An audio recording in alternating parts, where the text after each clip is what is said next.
voy a grabar.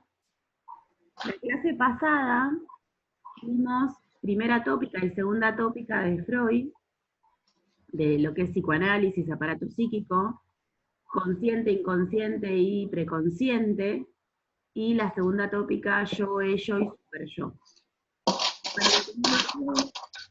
La clase, que yo creo que no la llegué a subir, no está en YouTube todavía, que algunas subí, otras no. La voy a subir hoy mismo. Miren que voy a silenciar acá. Y aparte, en el WhatsApp, en el grupo de WhatsApp, ustedes tienen un link que fue el que yo usé para explicarles la primera tópica y la segunda tópica, y les pedí que entren a ese link y copien lo que les parecía más importante de tanto de la primera tópica como de la segunda. Para las que estuvieron y lo vieron, ¿hay alguna duda sobre lo que es ese tema de psicoanálisis, aparato psíquico? ¿Todas tienen claro el tema? Para las que no estuvieron y no pudieron ver la clase todavía, no se preocupen, porque cuando la vean, que yo la subo a YouTube y ustedes la puedan ver, si no entienden algo me pueden preguntar. Dicen, miren, yo de la clase esa que no había estado, no entendí tal cosa y no hay problema. Me preguntan o por privado o en clase o en el grupo, y yo les explico de nuevo, volvemos sobre ese tema. ¿Por qué? Porque es un tema súper importante, porque nosotros vamos a ver diferentes patologías en este curso, y todas las patologías, todas las patologías las vamos a hacer con un análisis desde ese lugar, desde el aparato psíquico. Entonces, si nosotras podemos entender bien qué es el aparato psíquico, podemos entender todo lo que viene, ¿sí? No solamente las patologías que vamos a ver en salud mental están afectadas, por decirlo de alguna manera, su aparato psíquico en esas personas, sino en todas las patologías que vayamos a ver. Hay algo que podemos relacionar con el aparato psíquico. Por eso es importante, porque el aparato psíquico es parte de la personalidad del individuo, y entonces, entonces es importante que ustedes entiendan este tema, ¿sí? ¿Alguna duda? ¿Alguna pregunta? Es algo que no está en el libro, yo se los di aparte, no está en el libro de terapéutico, ¿no?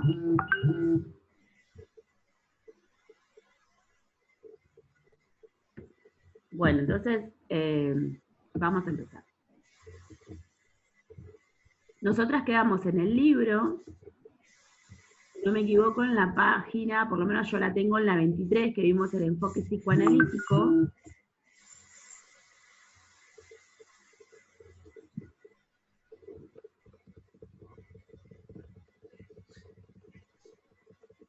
Ya vimos esto, y nos faltaba ver el enfoque humanista y la Gestalt. ¿Se ve ahí? Estos diferentes enfoques, vamos a volver un poquito para atrás. Estos diferentes enfoques vienen pensando en las escuelas psicológicas, cómo fue la psicología, cómo fue surgiendo, porque primero la psicología no existía, las personas no se analizaban y no se estudiaba la conducta humana, sino que lo que existía era la filosofía. Las personas que sabían, se suponía, en la sociedad eran los filósofos, ¿sí? Los filósofos mismos fueron los que le fueron dando lugar a lo que hoy es la psicología, y fueron pensando en sus diferentes teorías, fueron abriéndole el camino a lo que es la psicología. Entonces vimos primero el enfoque conductista de la mano de Watson, un filósofo que devino en psicólogo, médico clínico, aparte, y él empezó a hacer experimentos en animales primero, para poder después relacionarlo con seres humanos. Después vimos el enfoque cognitivo, y ahí vimos diferentes autores como Millard, Privan y Fodor, como dice el libro, ¿sí? Y cada uno de ellos, cada uno de los enfoques fue aportando algo para que después nazca lo que era la psicología, o lo que es ahora la psicología. ¿Sí? Digamos que estamos haciendo igual una reseña muy resumida de cómo fue surgiendo la psicología. Entonces, después lo último que vimos la clase pasada fue el enfoque psicoanalítico. Y ahí vimos, de la mano de Freud, cómo es que surgió el análisis de la conducta del individuo, de las enfermedades que manifestaban los individuos y no se sabía de dónde venían, y entonces Freud hace toda una teoría a partir del inconsciente, y una teoría de que la palabra es la que cura, por medio de la palabra, de poder hablar con el paciente, hay una posible cura. Juli, te voy a silenciar porque se escucha ruido de ambiente. Ahí está. Y entonces también aporta a lo que es hoy la psicología. Lo que seguía para ver, entonces decía, es el enfoque humanista. Abraham Maslow y Carl Rogers son dos de los principales autores, no es que son los únicos, y voy a leer primero lo que dice. Es una corriente dentro de la psicología que nace como parte de un movimiento cultural más general surgido en Estados Unidos en la década de los 60. Fíjense que ahora pasamos del 1900 de Freud, que hacía sus estudios en el 1900, 1920, a los años 60 con este enfoque humanista que fue súper importante y que nace con un movimiento que estaba en Estados Unidos sobre un movimiento que tenía que ver con la cultura, ¿sí? Sobre las artes, sobre la política.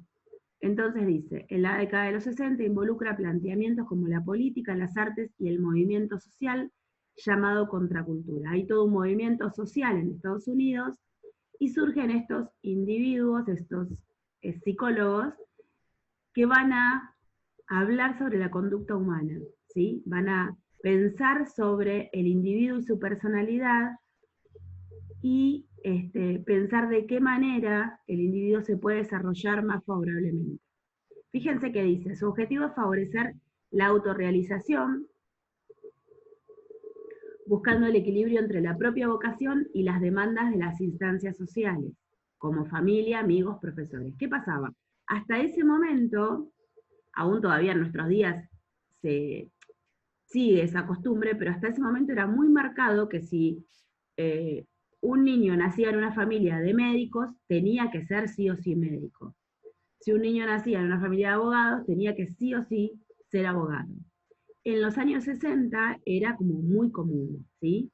Familias de médicos, familias de abogados, arquitectos, digamos, se seguía, era por herencia, uno seguía la misma carrera, pero no había vocación. ¿Qué surge en esto del enfoque humanista? Bueno, el estudio de la personalidad del individuo dice, no, como hay una contracultura, un movimiento de contracultura que se manifiesta en contra de, hasta ese momento, las costumbres culturales, también piensan en esto de la autorrealización del individuo, estos dos psicólogos.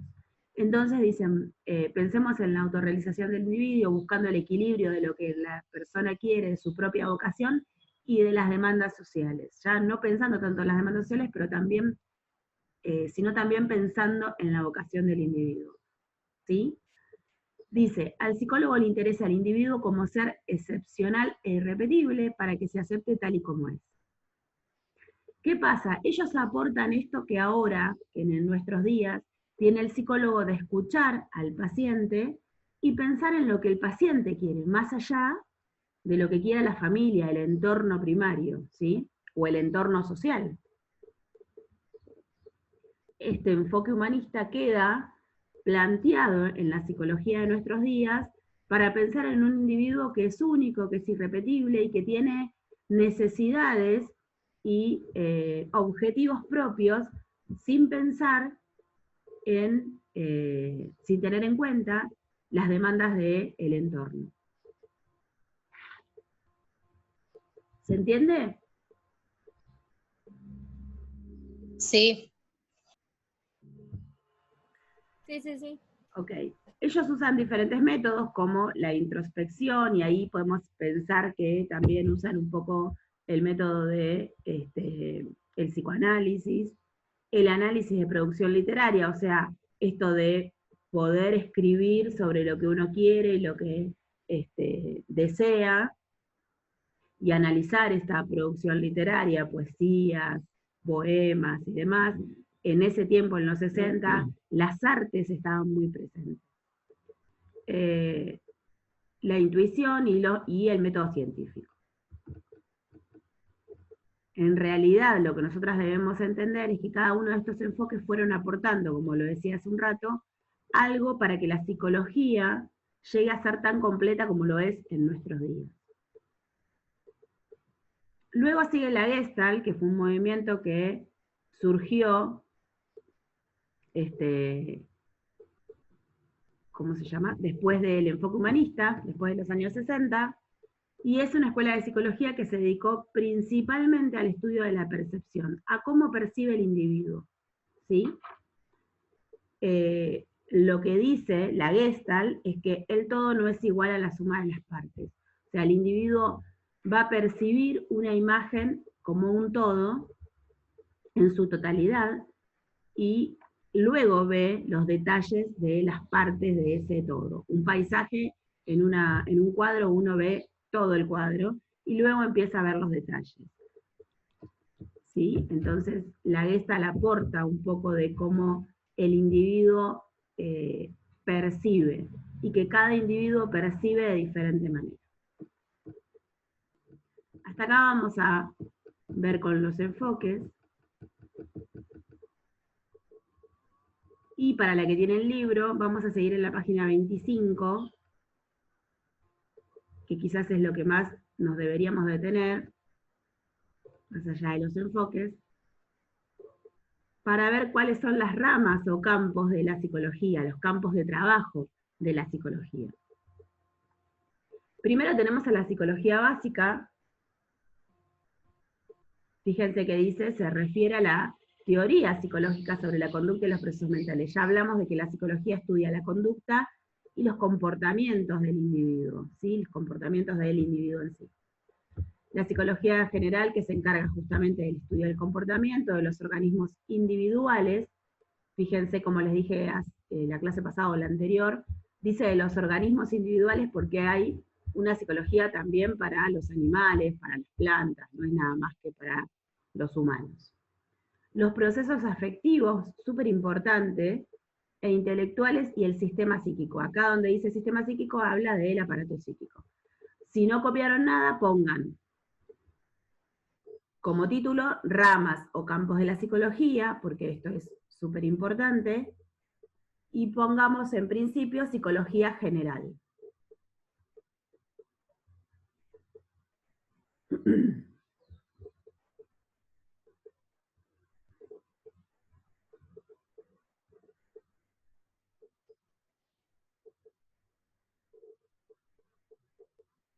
Que es el estudio del comportamiento de los organismos individuales,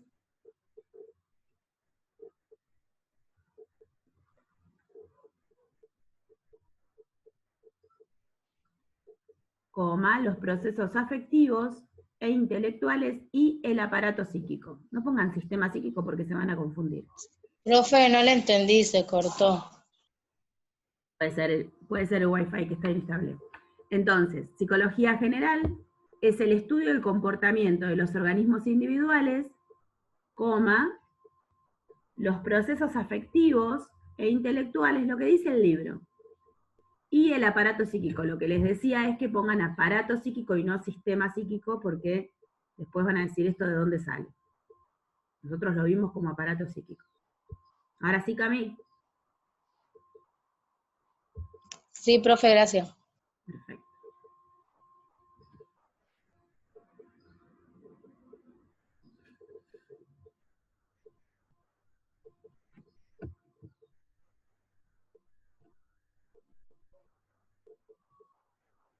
Bien, luego sigue psicología experimental. Dice aplicación de técnicas de laboratorio, semejantes a las de las ciencias naturales para el estudio del comportamiento y los fenómenos psíquicos, entre los que se incluyen elementos de estudio tradicionales de la psicología, como la percepción, la memoria, el pensamiento, el aprendizaje y la resolución de problemas. No vamos a anotar nada sobre la psicología experimental porque no es algo que nos compete a nosotros. Luego sigue psicofisiología, y esta sí es súper importante. Es una tendencia en la psicología experimental que considera las funciones psíquicas desde el punto de vista fisiológico. ¿Qué es fisiológico? Bueno, está relacionado con el cuerpo. Lo fisiológico es lo que sucede en lo físico y que está relacionado directamente con lo psicológico. ¿Sí? Entonces la psicofisiología es lo que vamos a ver ahora, luego, en las próximas páginas del libro. Va a estudiar al individuo como un ser completo.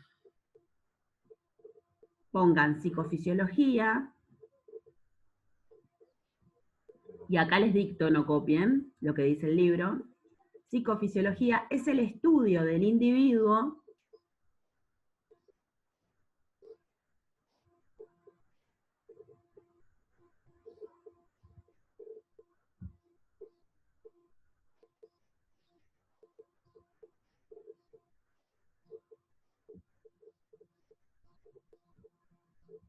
como un ser completo, así lo vamos a entender mejor.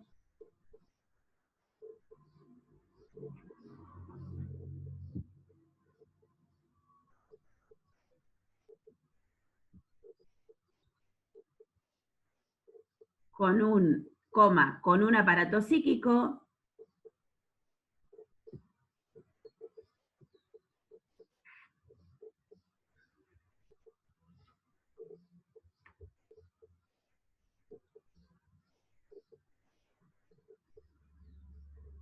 que según su funcionamiento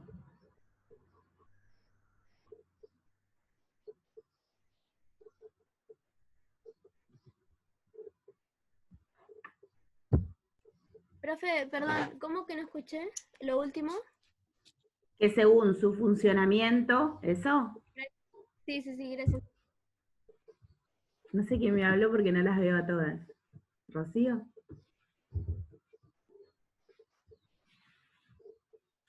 Como estoy compartiendo pantalla, veo nada más que 4 fotitos. Va a afectar el organismo, el físico del individuo,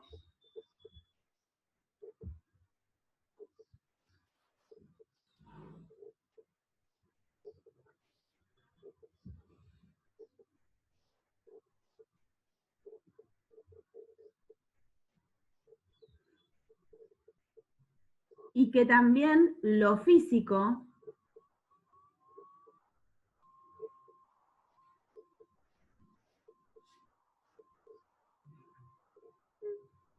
si querés, sí.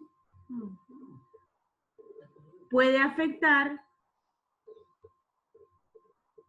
la psiquis del individuo.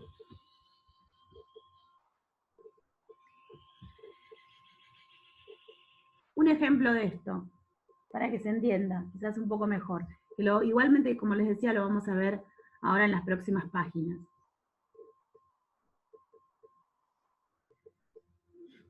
Una persona un niño, por ejemplo, que sufre la separación de los padres como algo totalmente traumático, porque es una separación con muchos problemas y muchas discusiones, puede, por ejemplo, desarrollar lo que se llama asma. Entonces, es algo emocional de la psiquis. Recuerden que la psiquis tiene que ver con el alma, con lo interno del individuo. Es algo emocional de la psiquis del niño que afecta a su cuerpo, ¿sí? Empieza a desarrollar asma porque es un factor de alguna manera que lo va a proteger o que de autodefensa del cuerpo sobre esto que no puede manejar, sobre este estado emocional que no puede manejar, que es lo que le produce la separación de los padres. Se ha dicho muchas veces que hay enfermedades, y es cierto que hay enfermedades que son psicosomáticas. ¿Qué quiere decir psicosomáticas? Que nacen en la psiquis y afectan el cuerpo. Psiquis, psico es de psiquis, y soma, somáticas, es de cuerpo. ¿Sí? Quiere decir, son enfermedades que nacen, como les decía, en la psiquis y alteran el funcionamiento del cuerpo. En un niño, por ejemplo, como les ponía el ejemplo, que tiene que vivir una separación traumática de los padres, puede a veces, y ha pasado y pasa, desarrollarse un asma. El asma es una enfermedad psicosomática, ¿sí? Nace en la psiquis y afecta al cuerpo. La psicofisiología estudia ese tipo de enfermedades, ¿sí? Por ejemplo, a veces las depresiones tienen que ver con un factor psicosomático, a veces, no siempre, ¿sí? Una persona tiene problemas de pareja, se me ocurre ahora, tiene problemas de pareja y empieza a desarrollar una depresión. Es algo que comienza en la psiquis y desarrolla depresión, y esa depresión, fíjense lo que les voy a decir, puede traer un cáncer. La profunda tristeza puede desarrollar un tumor en el cuerpo. Ese cáncer va a ser una enfermedad psicosomática. Más allá de que después se trate como un cáncer, como todos, ¿sí? Pero es una enfermedad que nació o que tuvo su origen en la psiquis del individuo y afectó el cuerpo. La psicofisiología se ocupa de este tipo de enfermedades. ¿Se entiende? Sí, profe. Bien, Cami. Sí, se entiende, se entiende. Bien, chicas. Genial. Entonces, lean lo que les acabo de dictar sobre psicofisiología y díganme si se entiende, porque como yo les cambié las palabras, capaz que después no lo comprenden cuando lo leen para estudiar. ¿Me lo lees, Cami? Dale. ¿Cuál? ¿La última Lo o de todo en general? psicofisiología. No, lo de psicofisiología, Cami, por favor. Es una tendencia de la psicología experimental que considera las funciones psíquicas del punto de vista Ay, no puedo agrandar. Fisiológico. No podía agrandar la cámara. Ah, pero lo que copiaste, que yo dicté. Ah, sí. Es un estudio del individuo como un ser completo con un aparato psíquico. Según su funcionamiento va a afectar el organismo del individuo y que también lo físico puede afectar la psiquis del individuo. Yo le cambié las palabras. Bueno, está bien, Porque sí, igual se entiende. sí, Se igual lo entiende. entendí. Ok. Luego sigue la psicología social, tampoco vamos a copiar nada de esto, no es porque no sea importante, pero no vamos a ocuparnos nosotros de la psicología social. Dice, lo leo, rama de la psicología que estudia cómo el entorno social influye directa o indirectamente en el comportamiento de los individuos. No vamos a copiar porque nosotros no vamos a estar trabajando sobre la psicología social, pero sí es algo que tenemos que tener en cuenta. Nosotros vamos a trabajar con personas que van a ser nuestros pacientes, van a ser pacientes de un equipo interdisciplinario del cual vamos a ser parte. Muchas veces el entorno de ese paciente va a afectar al individuo, directa o indirectamente lo va a afectar, o para bien o para mal. La psicología social estudia eso, ¿sí? La psicología social comprende diversas teorías, dice que pueden ser clasificadas como teorías del equilibrio. Son las que se ocupan, tanto teórica como prácticamente, de cómo y por qué cambian los individuos sus actitudes. Luego sigue psicología evolutiva, dice psicología evolutiva o del desarrollo humano. Los psicólogos denominan desarrollo al cambio psicológico que se da a lo largo de la vida. Bueno, la psicología evolutiva, por ejemplo, podemos nombrar a Piaget. Nosotros lo vemos, o yo lo veo mucho en los cursos de estimulación temprana.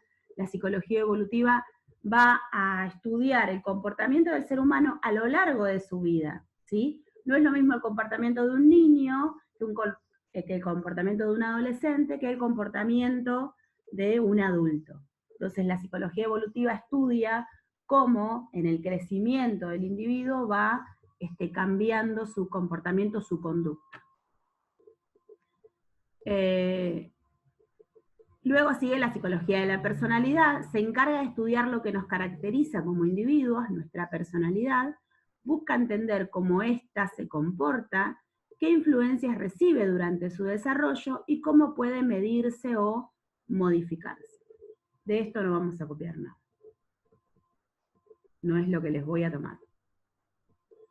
Yo siempre les hago copiar solo lo que es más importante que después van a tener que estudiar. Si no, para copiar todo el libro es un montón. Bueno, después vemos psicología aplicada, quiere decir actividades profesionales de los psicólogos, cómo los psicólogos, o dónde los psicólogos pueden trabajar. Dice, por ejemplo, psicología educativa es una ciencia que se identifica con dos campos de estudio, la psicología y las ciencias de la educación. Esto es cuando el psicólogo puede dar clases, ¿sí? Estudia los mecanismos implicados en el aprendizaje de un sujeto y los factores que intervienen en los centros educativos y que influyen de forma indirecta en la enseñanza y el aprendizaje, encargándose no solo del aprendizaje positivo, sino también del negativo. Hay una parte de esta psicología que dice que el individuo para poder aprender tiene que estar en un lugar favorable, ¿sí? En un entorno socialmente aceptable. No es lo mismo un niño con deficiencias nutricionistas, de nutrición, no sé cómo se dice, nutricionales, no me salía nutricionales, deficiencias nutricionales, que un niño bien alimentado que se siente en un aula para poder aprender, ¿sí? Eso lo sabemos todos. Se sabe por lógica que un niño que le falta alimento no puede aprender igual que otro niño que está bien alimentado. Un niño que está en un entorno desfavorable, en un entorno familiar desfavorable, con muchas discusiones, con violencia intrafamiliar y demás, tampoco puede acceder al aprendizaje de la misma manera que un niño que vive en un entorno favorable con una familia constituida, bien constituida y con buenos tratos, ¿sí? De eso hablamos también, es un tema que hablamos mucho en estimulación temprana, cuando hablamos de riesgo ambiental, por ejemplo.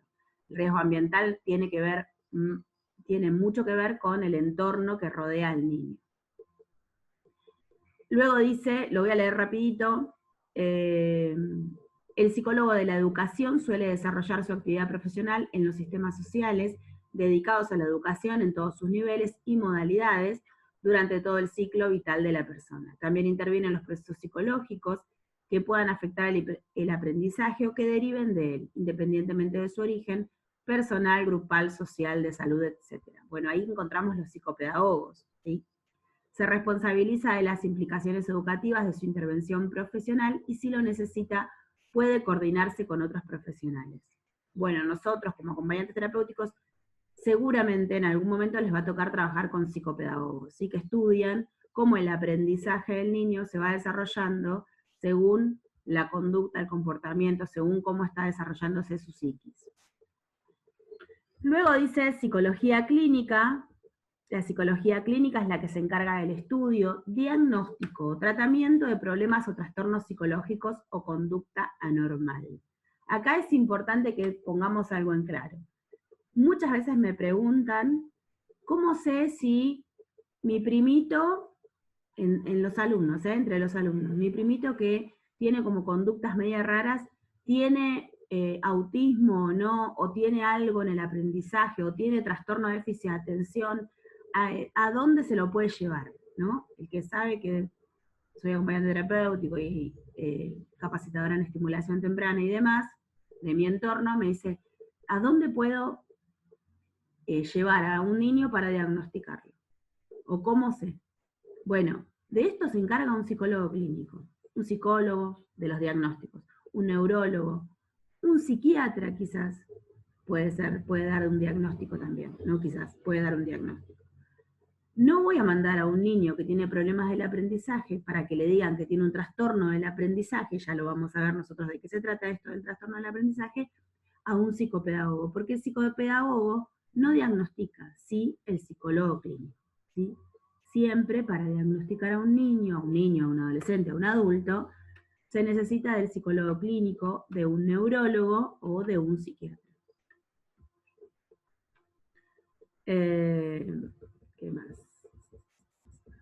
Bueno, no voy a leer todo.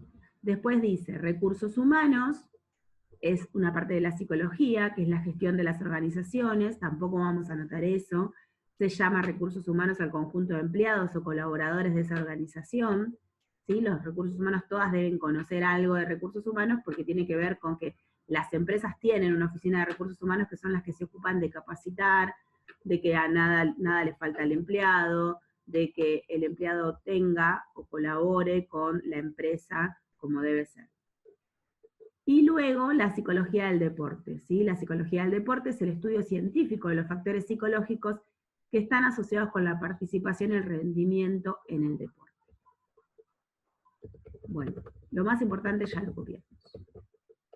Luego habla del método de la psicología, habla del método científico, no me voy a detener en esto, ¿sí?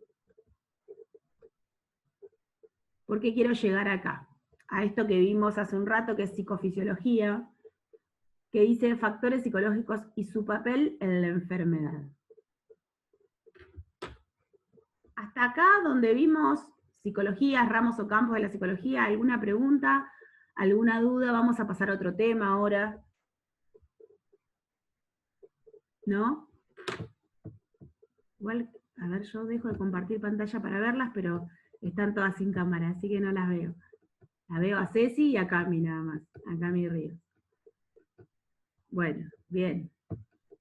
¿Sigo leyendo el libro entonces? Pasamos a otro tema, ¿eh?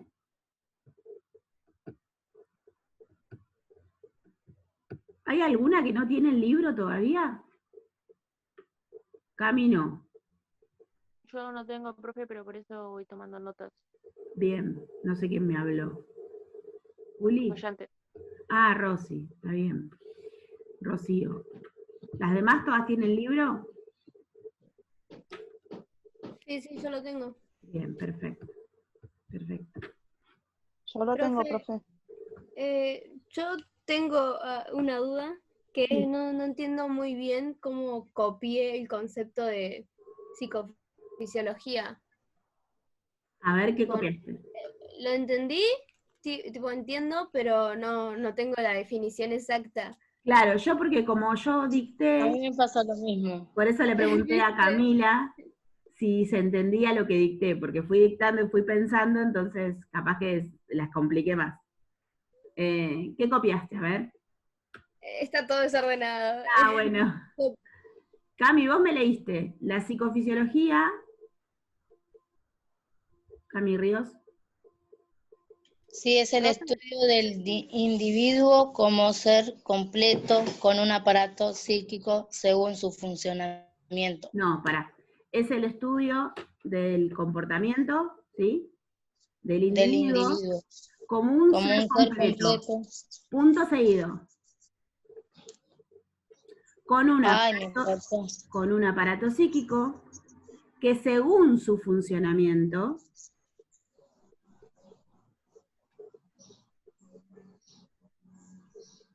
¿qué más te No, dice? me faltó. Se ve que lo copié al revés. Sí, o quizás yo se los dije mal. Es el estudio del individuo, del comportamiento del individuo como un ser completo. Punto seguido. ¿Sí? Con un aparato psíquico que según su funcionamiento, o sea, según el funcionamiento del aparato psíquico, va a alterar el organismo del individuo.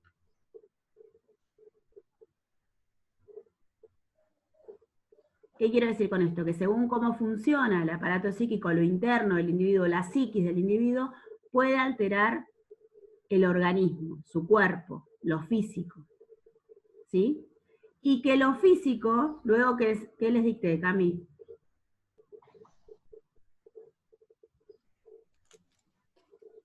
Yo le saqué captura, no lo copié, Ah, para después copiarlo, porque si no me atraso. ajá. Después dictó, A ver. y que también lo físico puede afectar la psiquis del individuo. Claro. Sí, quizás el individuo no tendría que haber puesto. Y que también lo físico puede afectar la psiquis. ¿Por qué? Porque hoy me pueden diagnosticar a mí cáncer, voy al médico, me diagnostican cáncer, y yo estoy muy bien, pero entro en una depresión. La depresión tiene que ver con la psiquis, ¿sí? Con lo interno del individuo, con el alma del individuo. Entonces, puedo entrar en una profunda tristeza y tener una depresión. Quiere decir que el cáncer, que es una enfermedad física que me diagnosticaron, me puede llevar a tener una enfermedad de la psiquis, del aparato psíquico, una enfermedad emocional, que es lo que vamos a ver ahora, con factores emocionales. ¿Se entiende, Cami?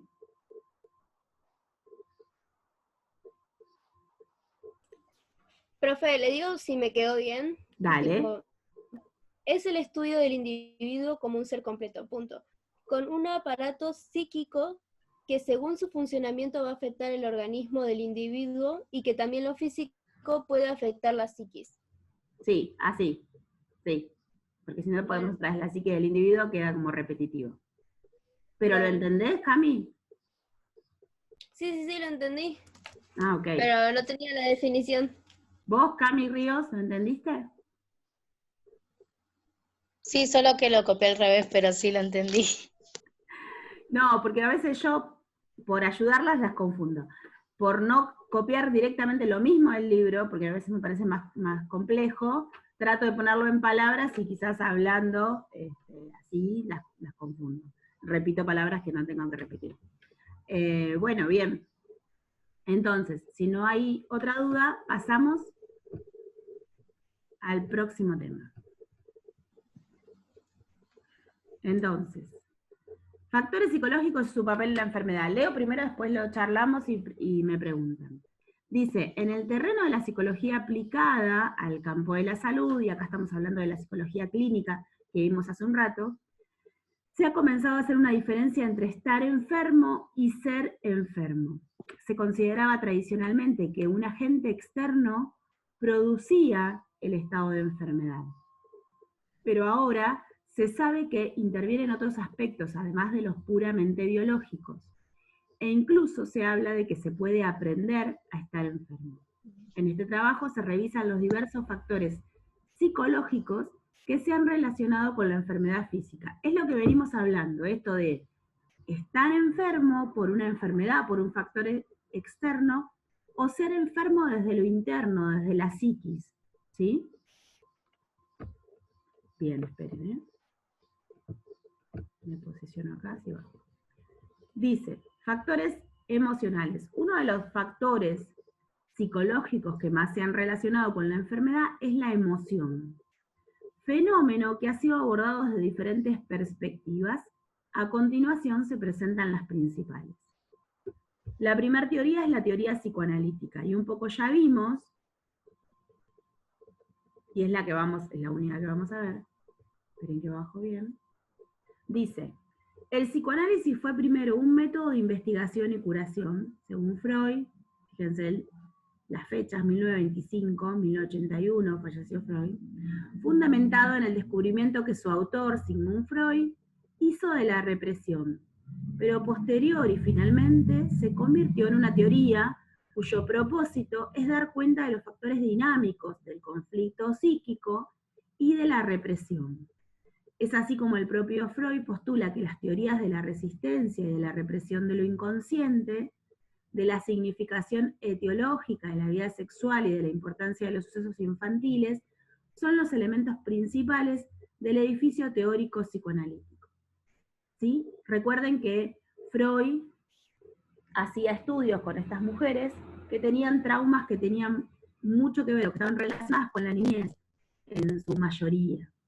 Entonces él hace toda una teoría de investigación sobre lo que le pasaba en el cuerpo a estas mujeres que él estudiaba, estaban reprimidas en el inconsciente, eran cuestiones, situaciones y aún deseos que estaban reprimidos en el inconsciente, guardados en el inconsciente. Y que, ¿por qué él habla de represión? Bueno, porque cuando estaban conscientes, las personas que él las despertaba de su hipnosis, no recordaban nada de lo que habían hablado.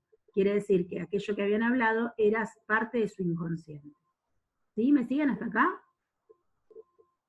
Bien. Lo que vamos a definir es emoción según Freud. Vamos a tratar de entender esto. La definición de emoción que se puede obtener a partir de los escritos de Freud contiene 3 elementos: pulsión, idea y afecto, de acuerdo con las cuales, y vamos primero a definir pulsión. ¿Qué es la pulsión? La pulsión es una energía psíquica. El psicoanálisis habla mucho de pulsiones. Y es la energía psíquica que impulsa el deseo. A veces, dice, el individuo hace cosas o siente cosas que no quiere sentir. Esa energía que viene de la psiquis, que impulsa el deseo, se llama pulsión. Así que pongan en su carpeta definición de emoción, primero como título o subtítulo, porque ya venimos copiando. Se me terminó el agua.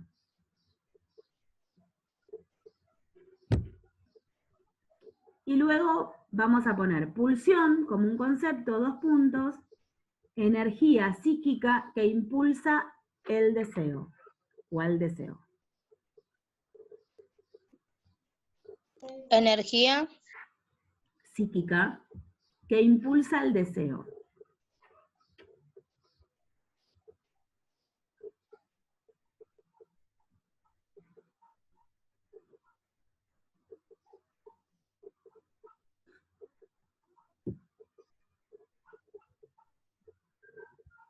Y miren, lo que dice, una emoción es en ella misma una pulsión esencialmente inconsciente.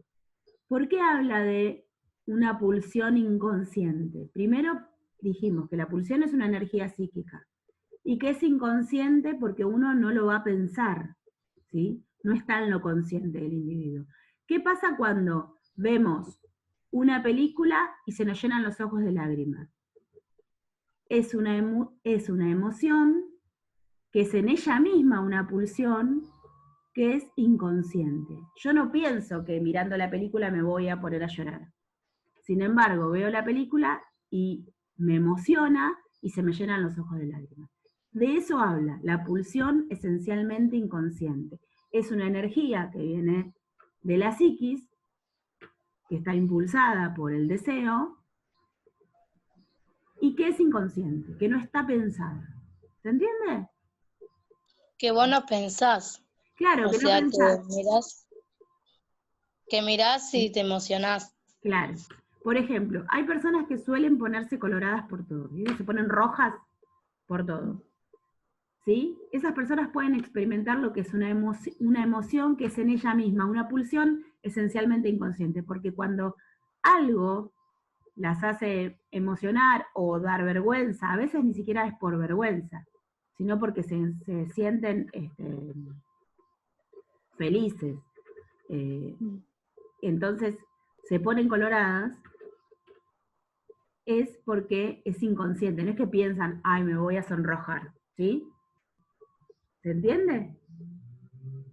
¿Con el ejemplo se puede entender mejor? Sí. Sí. Ok. Luego dice, arriba, voy otra vez, la definición de emoción que se puede obtener a partir de los escritos de Freud contiene 3 elementos. Lo de la pulsión ya lo vimos. Después dice, idea y afecto. El punto 2 dice, es una pulsión más una idea, es decir, es la pulsión que viene del inconsciente, pero encaminada a un objeto consciente. Se considera que la emoción es inconsciente cuando la idea se separa de la pulsión. O sea, el primer ejemplo que vimos. Y la persona la experimenta sin saber cómo o por qué. Pero a veces esa pulsión está relacionada con una idea, porque a veces vemos una película que nos hace acordar a una situación de nuestra vida. ¿Sí? Entonces, porque nos hace acordar, no sé, vemos en la película que se despiden 2 personas y nos llevan a pensar cuando nosotros nos despedimos de alguien. Entonces, es esa pulsión, esa energía psíquica que viene del interior, pero que está relacionada con una idea. ¿Sí? ¿Se entiende? Bien.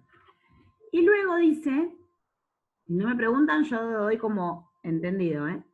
Y luego dice, y afecto. El punto 3 dice, es un afecto simplemente un sentimiento, ¿sí? Si yo les hubiese preguntado, antes de poder leer todo esto, ¿qué es la emoción? Muchos de ustedes me han dicho, sí, es un sentimiento la emoción. Todos pensamos que la emoción es nada más que eso, un sentimiento, solo que el psicoanálisis lo analiza de esta manera, ¿sí? Simplemente un sentimiento. Desde este punto de vista, la emoción no sería inconsciente, sino solo sus causas. La hipótesis psicoanalítica sobre los trastornos psicosomáticos se inició con las observaciones de Freud con mujeres histéricas. Freud llegó a la conclusión de que fuerzas psíquicas inconscientes causaban auténticos síntomas físicos. Un razonamiento similar fue adoptado para explicar los síntomas psicosomáticos, esto que veníamos hablando, ¿sí? Pero es un afecto porque es un sentimiento, es algo que sentimos la emoción. Por eso lo llamamos sentimiento, por eso lo llama afecto. ¿Se entendió la definición desde el psicoanálisis de emoción? Sí, sí. Bien. Anoten, tarea para la próxima. Buscar la definición de emoción. Ya no vamos a buscar la definición del psicoanálisis. Una definición que ustedes encuentren, seguramente lo van a buscar en internet. Ya creo que nadie usa diccionario, pero si tienen diccionario, busquen en un diccionario. A ver qué dice de la emoción. ¿Se puede hacer con la palabra uno mismo? También, sí, totalmente.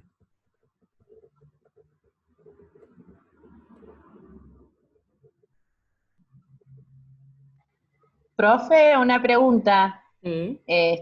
¿Esto está grabado? Porque yo estoy trabajando y lo estoy escuchando, no estoy escribiendo nada. Sí, estoy grabando. Buenísimo, buenísimo. ¿Quién me habla? Estela, ¿no? Sí. Sí, Estela, profe. Sí, Estela, yo estoy grabando, quédate tranquila. Esperen que estoy buscando. Bien. Luego vamos a ver lo que dice teorías de la sensación y fisiológica. Y vamos a seguir leyendo un poco vamos a seguir viendo sobre lo mismo, miren. Los estudios interesados en este campo surgieron cuando la psicología se diferenció lo bastante de la fisiología, pero algunos investigadores, vamos a seguir hablando de psicofisiología, creyeron que era necesario un punto intermedio. Conocida como psicofisiología, surgió la rama de la psicología que estudia las relaciones existentes entre el comportamiento y el sistema nervioso, los receptores y las glándulas endocrinas, es decir, los correlatos fisiológicos de la conducta.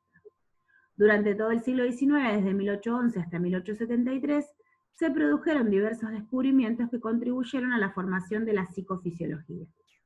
Mientras que muchos de ellos se encaminaron a demostrar que las experiencias psicológicas tienen una base fisiológica, otros se interesaron por estudiar la anatomía cerebral y su relación con el comportamiento. Con los trabajos de Wundt, el estudio de la conciencia logró tener comprobaciones experimentales. Una teoría de la emoción es la que se centra en las sensaciones que la gente experimenta. Otra teoría busca identificar los diversos cambios y alteraciones fisiológicas detrás de una emoción. Detrás de una emoción. Esto que hablamos que detrás de una emoción puede haber lágrimas, que detrás de una emoción puede haber taquicardia, por ejemplo. ¿Sí? Las dos consideran la emoción como un sentimiento que ocurre en la persona, que dura un periodo de tiempo determinado y que puede tener una ubicación definida en el cuerpo. Algunos partidarios de estas creencias han llegado a suponer que sentir la emoción solo es percibir los trastornos fisiológicos inherentes. Una de las aportaciones más representativas en este campo ha sido la realizada por el fisiólogo americano Walter Cannon, quien demostró que el organismo responde a las situaciones de emergencia con ciertos cambios de su fisiología total, y que los estados emocionales activan funciones fisiológicas que preparan al organismo. La ira y el miedo fueron las emociones más estudiadas por este investigador, quien encontró que ambas emociones estimulan las glándulas suprarrenales, las cuales activan el metabolismo de los carbohidratos de manera que el azúcar esté dispuesto para proporcionar energía. También se producen cambios en la presión sanguínea y simultáneamente se inhiben las funciones de asimilación y digestión. ¿Sí? Esto podemos, todas pueden tener algún conocimiento sobre esto, porque por ejemplo, cuando están ante una entrevista laboral o ante un examen, todas nos o a todas en algún punto nos ha afectado en el intestino, o tenemos conocimiento que a alguien le afectó, ¿sí? Se descompone la persona de tal manera por los nervios que le produce el examen o la entrevista laboral. ¿Se entiende de lo que hablo? Me pasaba seguido. Claro. Y es muy común en todos los individuos, por eso lo pongo como ejemplo, ¿sí? Y es justamente lo que dice, lo último que dice, simultáneamente se inhiben las funciones de asimilación y digestión. Este punto de vista fue ampliado por Leopold Alkan, quien insistió en, Alkan, creo que lo leí bien, quien insistió en que las tensiones crónicas emocionales pueden dar lugar a alteraciones físicas que pueden condicionar finalmente enfermedades orgánicas crónicas. Bien. Voy a seguir más abajo porque si no tenemos que leer todo. Teorías cognitivas no vamos a ver, no por lo menos por hoy. Y teorías conductuales tampoco. Vamos a copiar algo sobre factores emocionales. A ver, esperen. ¿Pusieron algo sobre emoción? ¿Copiaron? Sobre la definición de emoción. La tarea esa, ¿no?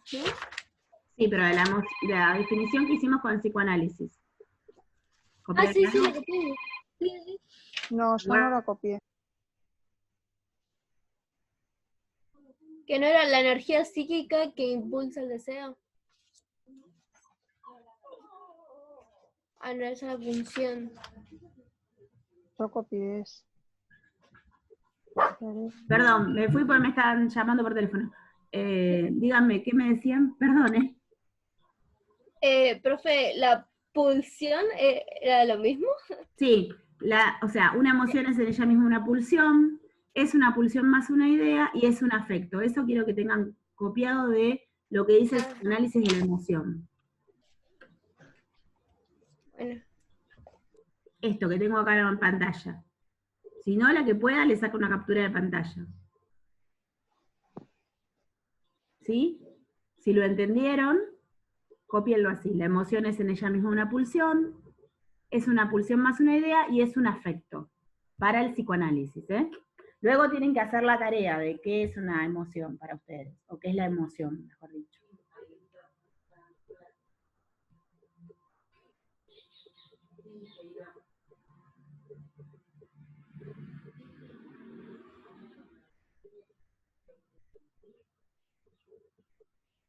¿Está bien? ¿Sigo? ¿Cómo era? Profe, ¿cómo era lo de la emoción? Pone emoción según Sí. el psicoanálisis. La emoción es en ella misma una pulsión, lo que dice el libro.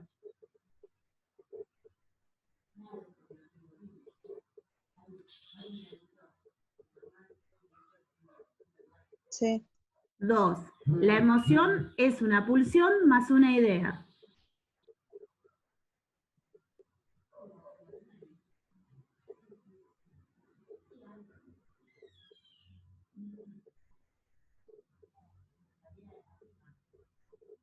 Sí.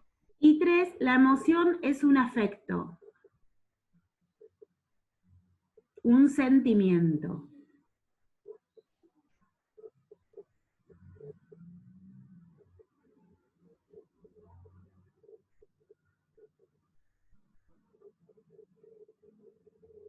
Sí. ¿Bien? Eso quería Sí, que tengan copiado. Luego va la tarea, que ustedes tienen que buscar para la clase que viene, que es la emoción, que Cami me decía si lo podía hacer con sus palabras. Sí, perfecto. Si ustedes pueden hacer una explicación con sus palabras de lo que es la emoción, está bien. Y luego vimos, ¿me pasé? Sí. Luego leí yo sobre la teoría de la sensación y fisiología, pero no quiero que copien nada, porque en realidad lo que estamos viendo es psicofisiología, cómo vamos a ir viendo cómo el cuerpo afecta a la psiquis y cómo la psiquis afecta al cuerpo, que es lo que copiamos ya cuando copiamos psicofisiología. ¿Sí? Este concepto que no había quedado muy claro al principio. ¿Me siguen o voy muy rápido? Sí. ¿Sí? ¿Me siguen o sí Sí, voy te muy sigo. rápido? Bien. Va muy rápido.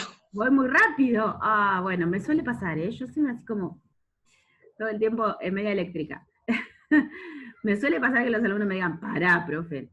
Así que ustedes, sin vergüenza... Yo soy muy lenta. No, yo soy demasiado enchufada 220.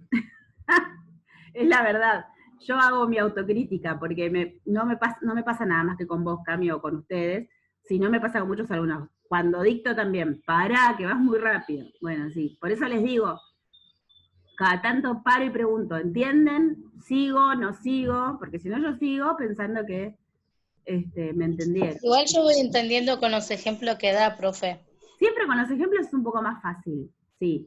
Con los ejemplos trato de hacerlo un poco más fácil, ¿sí? Igual esta parte del curso, que es el principio, el inicio, la introducción, es un poco más aburrido, más tedioso, porque uno está estudiando teoría. Luego, cuando empezamos a ver, ya en la unidad 3, que empezamos a ver enfermedades o condiciones como el autismo, ya es un poco más interesante, porque es de lo que nosotros vamos a tratar, o en lo que vamos a trabajar. Entonces uno ya puede ir poniendo la práctica en la explicación, por lo menos me pasa a mí. Esto de las teorías y todo lo que tiene que ver con los pensadores y demás es un poco lento y tedioso de entender. Pero no deja de ser importante, por eso quiero que tengamos una base, aunque sea. Bien, esperen que quiero bajar. Hay un montón de cosas igual que yo salteo.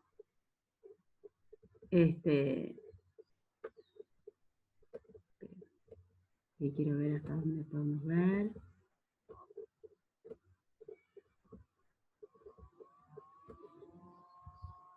Acá estamos. Desórdenes afectivos, el que tiene el libro, estoy en la página 36. Voy a leer esto. Después de esta imagen que tiene acá con dos caritas. Dice, de acuerdo con Massana, existe un autor, no importa, existe una tendencia a considerar que los trastornos psicosomáticos son de origen depresivo debido a que la terapéutica antidepresiva los alivia y los hace desaparecer. La hipótesis que subyace a esta perspectiva se puede expresar como sigue. La depresión es una alteración cerebral que provoca cambios afectivos, o sea, básicamente cambios emocionales, lo que se vincula con el hecho de que provoca cambios fisiológicos, periféricos, que comienzan a provocar un síntoma físico. El sujeto deprimido no encuentra en el ambiente algún estímulo que justifique tal síntoma y se produce en él una respuesta de ansiedad que puede acrecentar el síntoma. Se supone que bajo este mecanismo se han desarrollado algunas enfermedades inexplicables para el médico, como dolores en diversas partes del cuerpo, trastornos gastrointestinales de tipo dispéptico, hipertensión en su inicio, entre otros, que pueden no ser más que la expresión de un trastorno depresivo. Esto es súper importante que lo entendamos. Lo que va a decir, y es en lo que vamos a centrar mucho nuestro conocimiento en cuanto a patologías, no digo todas, pero muchas patologías, tienen que ver con el desorden, el desorden afectivo que hay en un individuo, en un sujeto, en un futuro paciente. Muchas veces las enfermedades aparecen por algo de lo psíquico o del interior del individuo que no puede manejar. Este ejemplo que yo les ponía del niño que sufre la separación de los padres como algo demasiado traumático, y como justamente es un niño, hay cuestiones de los sentimientos que no puede manejar, y en su cuerpo se va a manifestar un asma, por ejemplo, ¿sí? Asma, urticaria o algún tipo de brote o alergia, trastornos gastrointestinales, como por ejemplo colon irritable, se producen casi siempre por desórdenes afectivos, que a veces no tienen que ver con algo traumático, a veces tienen que ver con una respuesta de estrés, ¿sí? Las personas están sometidas a un estrés demasiado intenso en su vida y sufren problemas en el cuerpo. De eso está hablando el Profe, libro. Sí, justo da la casualidad. A mí me había salido una alergia hace poco, ¿vio? Y nada, yo fui al hospital y a mí me dijeron que era por estrés claro, también. Da claro. la casualidad que ahora está tocando el punto que me dijo, bueno, yo pensé que era el verano, porque casi siempre en los veranos cuando salía de la pileta me salía. Me Claro, dijo, no, que es un producto de estrés.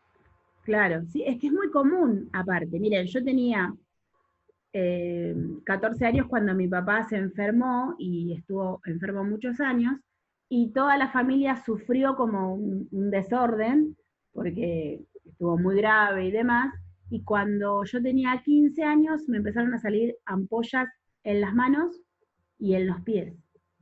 Ampollitas chiquititas como de agua, que no se explotaban ni nada, pero me picaban. Y cuando mi mamá me llevó al médico, me dijo que era justamente eso, que era nervios. Era algo que como individuo no podía ponerlo en palabras, era esto, toda esta situación que vivíamos familiarmente por una enfermedad y que afectó mi cuerpo. Eso es una enfermedad psicosomática, ¿sí? Entonces, ya no me Profe, pasa, sí, ¿puede pasar tipo también que se te caiga el pelo por el estrés? Porque a también, mí me pasaba eso. O también, sea, hubo una época que yo estaba muy estresada por los exámenes y no sabía si pasaba de año o no, y como que se me empezó a caer mucho el pelo, porque a mí generalmente no se me cae el pelo. claro, Y o sea, también es mechones muy así, común, también es da muy resultado. común, porque aparte de las mujeres nos juega mucho el tema hormonal, y bueno, quise poner la palabra, en lo endocrino, no me sale, ya me va a salir. Lo endocrino juega el papel ese de empezar a funcionar mal el sistema endocrino, eso quise decir. Sí, como Este, también afecta a la menstruación, que tipo si estás también, muy estresada, te puede no venir y eso. claro, también. Y Por muchas eso veces, dicen que, por eso está esa frase que dice el cuerpo pide factura. el cuerpo pasa factura. Sí, totalmente, totalmente. Bueno, otra de las cosas que yo cuento siempre en las clases es que yo trabajaba en otro lugar, de otra cosa, y me cambiaron ¿cómo se llama?, de tarea y de lugar, de sucursal donde estaba trabajando, y me llevaron a un lugar donde tenía mucha más responsabilidad y aparte mucho más trabajo, y yo estuve una semana prácticamente dentro del baño, ¿viste? Como para que se entienda. Y cuando fui al médico, que fui al gastroenterólogo, se me había declarado colon irritable, que es una enfermedad que vino de un estrés muy grande que afectó el cuerpo. Ahora, ¿qué pasa con esto? Y por eso lo pongo de ejemplo, no porque quiera ser autorreferencial. Esta enfermedad quedó en mi cuerpo, porque ya quedó afectado el intestino. Entonces, cuando yo me pongo muy nerviosa, o puedo pasar días que no voy al baño, o puedo pasar días que tengo que estar dentro del baño todo el tiempo. Entonces, tengo que manejar el estrés, o manejar las situaciones que me pueden llevar al estrés, psíquicamente, o sea, tratando de tranquilizarme, porque si no afecta a mi cuerpo, porque el intestino ya quedó dañado. Es algo que pasa, por ejemplo, también con el asma. Un niño que tiene, vuelvo sobre el mismo tema, pero un niño que sufre un asma de temprana edad, quizás tenga asma toda la vida, quizás después pueda resolver hasta el tema de los padres, de la separación, y puedan tener una vida favorable y demás. Pero el asma quedó en el cuerpo, o sea, afectó los pulmones de tal manera que cualquier déficit estacional o gripe que le agarra al niño lo afecta de mayor manera que otro niño, porque ya tiene asma de base. A eso iba, a eso que podamos entender. Cami decía que a ella se le caía el pelo. Bueno, creo que era Cami, ¿no? Rodas que decía. A mí se me cae el pelo. Quizás todas las veces que tengas estrés se te vuelva a caer el pelo, porque el cuerpo, como decía Cami Ríos, pasa factura y siempre reacciona de una manera u otra. A veces reacciona siempre de la misma manera, cuando queda una enfermedad declarada. ¿Sí? ¿Se entiende esto? Otras personas tienen hipertensión arterial, y es una hipertensión nerviosa, ¿sí? Cuando no tienen presión alta siempre, ni tienen que tomar medicación todo el tiempo, pero cuando se ponen nerviosas, les sube la presión. Es como un mecanismo de defensa del cuerpo, pero también es algo que se altera desde la psiquis, que tiene su origen en la psiquis y que afecta al cuerpo. Por eso es un Yo tengo migraña. Y cada vez que me supera algo, me altero y me agarra dolor en el ojo izquierdo, por ejemplo. Tremendo, dicen, la migraña. Tremendo. Es un dolor que no se puede. Pero no es interno, me dijeron. Claro. Por suerte. Claro. Bueno, ¿viste? Por eso, de eso hablamos cuando hablamos trastornos psicosomáticos, ¿sí? Y que a veces, muchas veces, esto de que la persona no puede manejarlo cuando le afecta algo, lo pone más nervioso. Una persona, es lo que dice acá, vieron que genera una respuesta de ansiedad, esto de tener un síntoma y no poder manejar este síntoma genera más ansiedad aún. Cada vez la persona se enferma más. De esto vamos a encontrar todo el tiempo en nuestros pacientes. ¿Sí? Y para que no suceda esto, lo que uno tiene que tener es una mediación cognitiva, que ya vamos a ver de qué se trata seguramente en la próxima clase. Bien. Segunda tarea o segundo punto de la tarea que tienen es dar una explicación con sus palabras, de este punto de desórdenes afectivos, que es lo que estuvimos charlando, pero pónganlo en palabras y cópienlo en la carpeta. ¿Sí?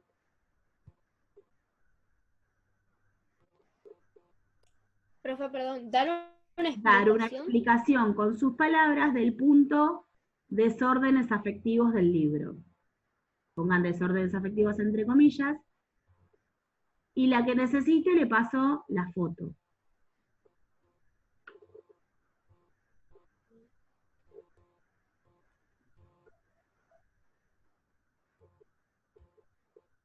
¿Está bien?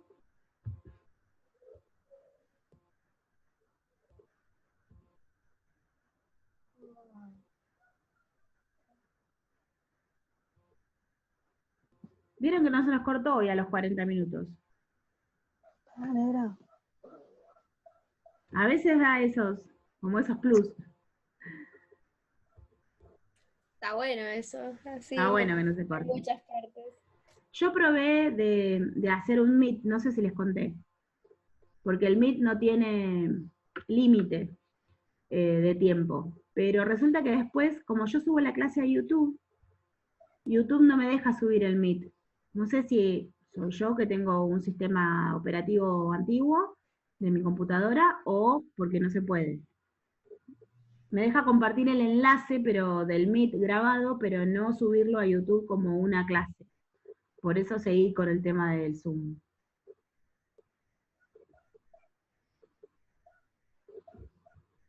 Y otra cuestión es que yo tengo mucha gente en los cursos, que es gente grande y que apenas ahora se está como acostumbrando a Zoom, a usar Zoom, y si les pongo ahora Meet, es como que les complico la vida. Entonces también dije, no, mejor me quedo con Zoom. ¿Está bien? ¿Seguimos adelante? Sí. Bueno, nos quedamos un ratito más y las libero. Ahora vamos a leer sobre estrés y ansiedad. Dice, el fenómeno identificado como estrés es, sin duda, el factor psicológico más relacionado con la salud. Del mismo modo, su estudio se ha vuelto el eje central de la recientemente surgida psicología de la salud, disciplina que marca la mayor cantidad de información conocida al respecto y de la que a continuación se presenta una reseña. Antes de comenzar propiamente la exposición sobre el estrés, es preciso hacer un comentario acerca de la distinción hecha entre enfermedad padecida y enfermedad percibida. Sandin, Chorot, Santed, hoy me pasé, esperen, y Jiménez consideran que la primera es una categoría objetiva, o sea, la enfermedad padecida, y la segunda subjetiva, la enfermedad percibida. Aunque la diferencia no es evidente en el lenguaje español, sí lo es en el inglés, en donde el término illness, supongo que se dice así, lo leo así porque no sé inglés, se emplea para referirse a una persona que se siente mal y lleva a cabo actividades que reflejan el problema. Por ejemplo, quedarse en cama o tomar medicación. Por otro lado, eso es enfermedad padecida. Por otro lado, mediante el término disease, supongo que se pronuncia así, se designa un estado objetivo de trastorno orgánico.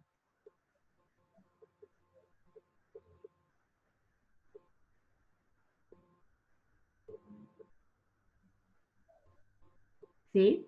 Enfermedad padecida. Percibida, perdón. Es importante reconocer esta diferencia, pues existe evidencia de que ciertas personas tienden a desarrollar mayor sintomatología somática que otras bajo ciertas condiciones que se han denominado estrés. Es lo que veníamos hablando. No es lo mismo realmente tener una enfermedad que percibirla y no tenerla.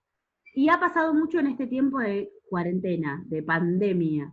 Muchas personas empezaron a sentir síntomas del coronavirus, entre comillas, y no era coronavirus, ¿sí? Solamente que tenía que ver con el miedo, la ansiedad que generaba el tener que salir a la calle, y a veces las personas empezaban a tener síntomas y no era coronavirus. Ha pasado mucho de personas que se han enfermado, que han hasta tenido temperatura, y era nada más que una gripe, o quizás era nada más respuesta del estrés, de la ansiedad que le suponía tener que o salir a trabajar, o tener que salir a comprar y demás.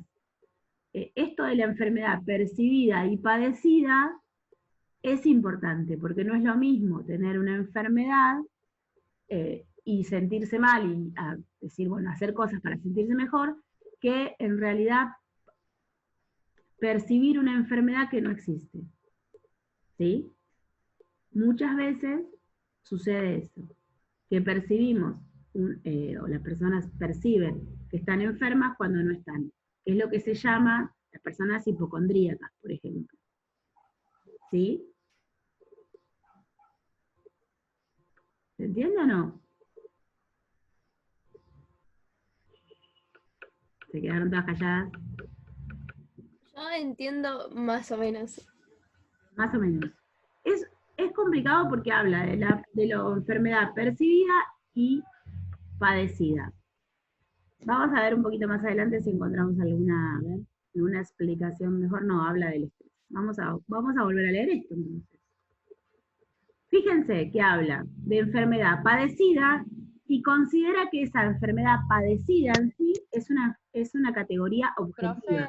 Sí. ¿Qué me habla?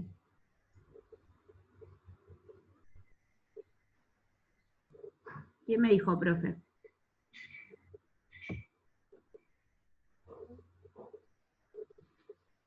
¿Cami? No tiene el micrófono, se me llamaron, ¿eh? No.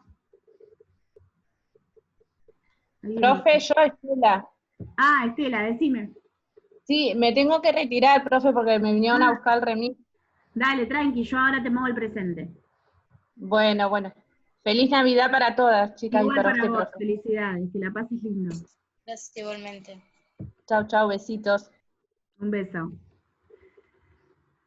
Bueno, vamos a volver sobre esto. Miren, vamos a leer esto. Dice, antes de comenzar... Profe, yo también me retiro, disculpe. Ceci, vos trabajás también, sí. Bueno, Sí, dale. Feliz gracias Navidad. y feliz Navidad Feliz para para vos todas. también. Un abrazo.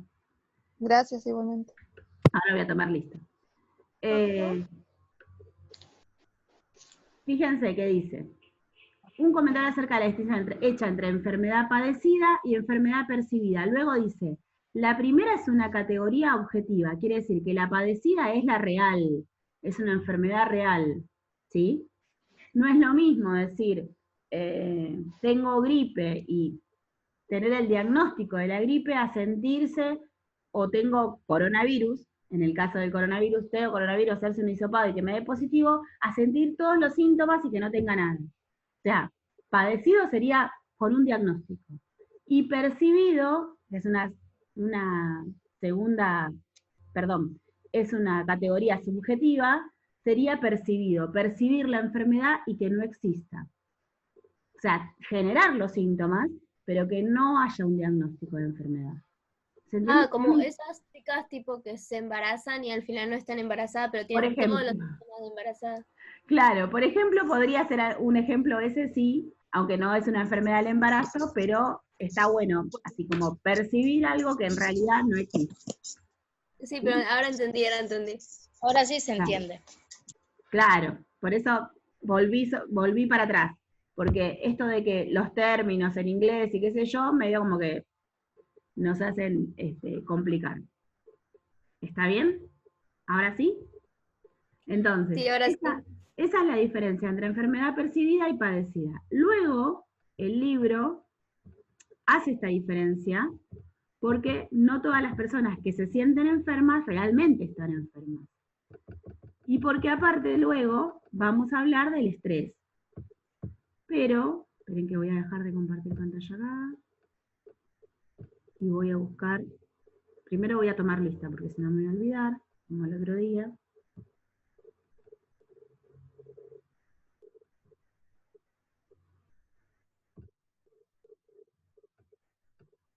Y tomo lista.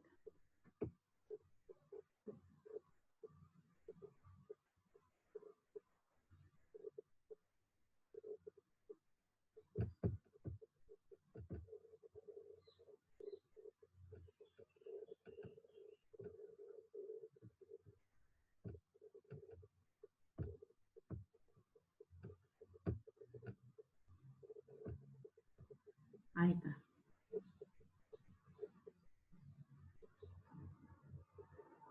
Ah, me las corrieron acá las clases.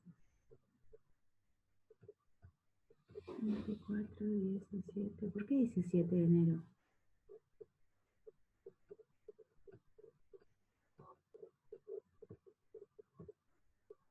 Ah, porque dejaron 24 y 31 como que no iba a tener clase. Bueno, lo voy a poner acá.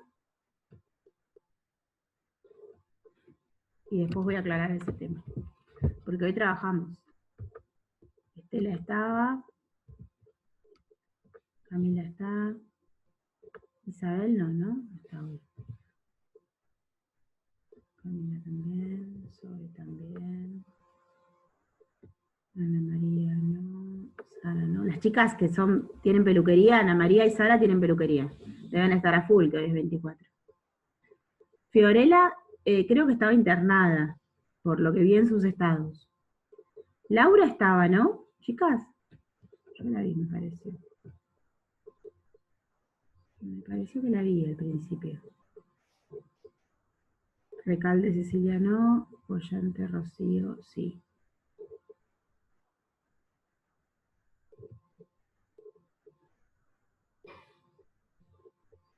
Ah, Cecilia recién se fue. Cierto. Y Fío no, Sara no. Listo, ya está. Están todas, ¿no?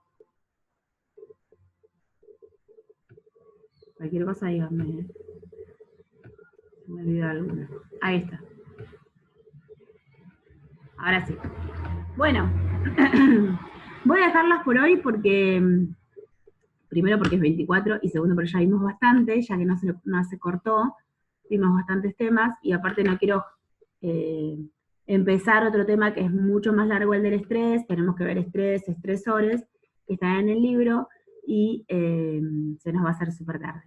Así que les deseo feliz Navidad.